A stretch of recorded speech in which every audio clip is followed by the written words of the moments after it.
Lo del sínodo de la Amazonía, algunas cosas de lo que está sucediendo allí es tan grave, tan escandaloso que parece irreal. Quizá por eso se están produciendo otras noticias para llamar más la atención sobre esas otras noticias y camuflar un poco lo que pasa en el sínodo. Es como lo del prestidigitador, el mago que distrae la atención del público con una mano mientras que con la otra lleva a cabo el truco.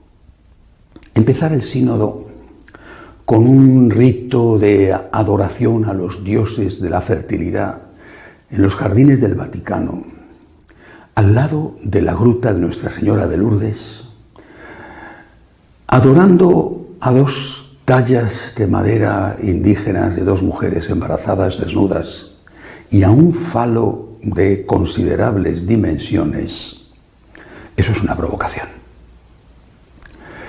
Hacer una procesión en la inauguración del sínodo con una barca que tiene una de esas tallas de mujer embarazada desnuda y el falo, y entrar con esa barca en el sínodo el día de la Virgen del Rosario, en lugar de entrar con una procesión con la Virgen del Rosario o la Virgen de Guadalupe, eso es una provocación.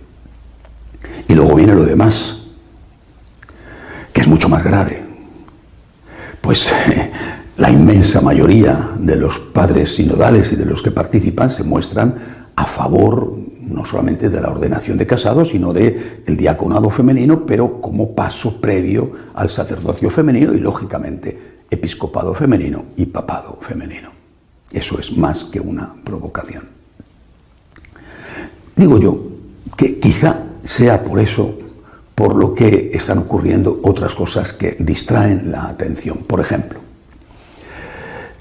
que justo antes de que empiece el sínodo, y estaba previsto ya y se sabía lo de el rito de adoración a los dioses de la fecundidad y lo de la barca, eso ya estaba preparado, tenga lugar la inspección en la Secretaría de Estado del Vaticano para intentar encontrar pruebas de un presunto delito económico.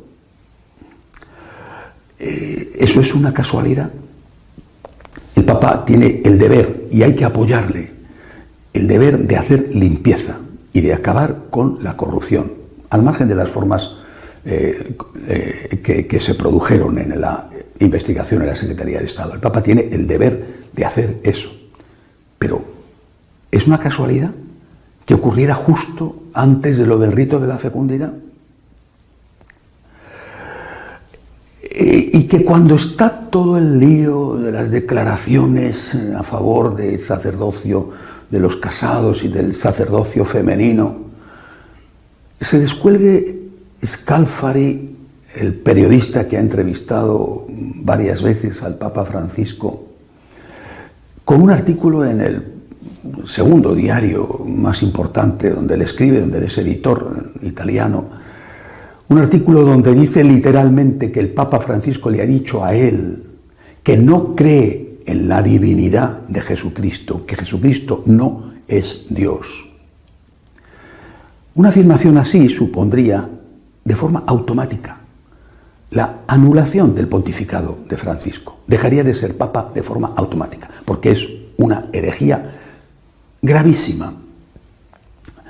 Y que eso lo haga Scalfari justo en pleno contexto, naturalmente, de lo del sínodo ya no se habla, sino que se habla del gravísimo escándalo. Pero es que no hay nada más fácil que descalificar a Scalfari. Ya lo hizo Padre Lombardi, portavoz del Vaticano, ya lo hizo en el 2013, lo hizo en el 2014, cuando incluso Scalfari se inventó una entrevista que nunca existió, lo hizo en el 2015.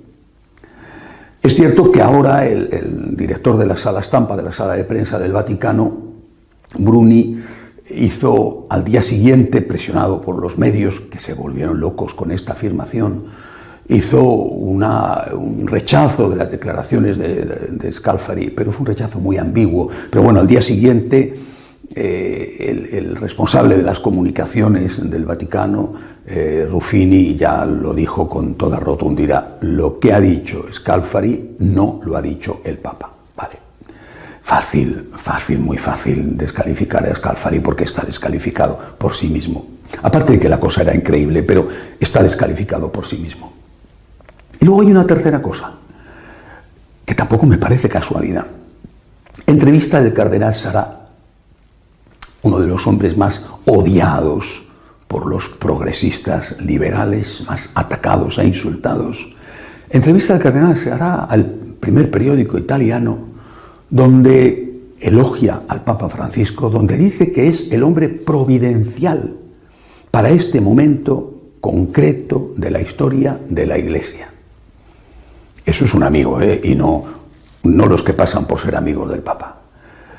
Y donde dice además Sarah que está convencido de que el Papa Francisco no va a eliminar el celibato obligatorio para los sacerdotes en la Iglesia Católica, la Iglesia de Rito Latino, y que, por supuesto, no va a dar paso al sacerdocio femenino. Recuerda además en su entrevista que apruebe lo que apruebe el sínodo, lo que se convierte en magisterio es lo que el Papa saque del sínodo, no lo que el sínodo diga. Por cierto, lo de que el Papa no tiene capacidad para eliminar el celibato, eso lo ha recordado también el cardenal Miller, que fue prefecto de Doctrina de la Fe. Bueno, 3 acontecimientos a cual más sonado. Intervención abrupta en la Secretaría de Estado, declaración de Scalfari diciendo que el Papa no cree en Jesucristo como Dios, y declaración a favor del Papa del cardenal Sarah. Bien, esto es muy raro todo, es muy raro. Repito, no sé si detrás de esto hay un intento bien intencionado de evitar que el pueblo se entere de los escándalos del rito de la fecundidad o del paseíto en barca con una mujer embarazada con un falo.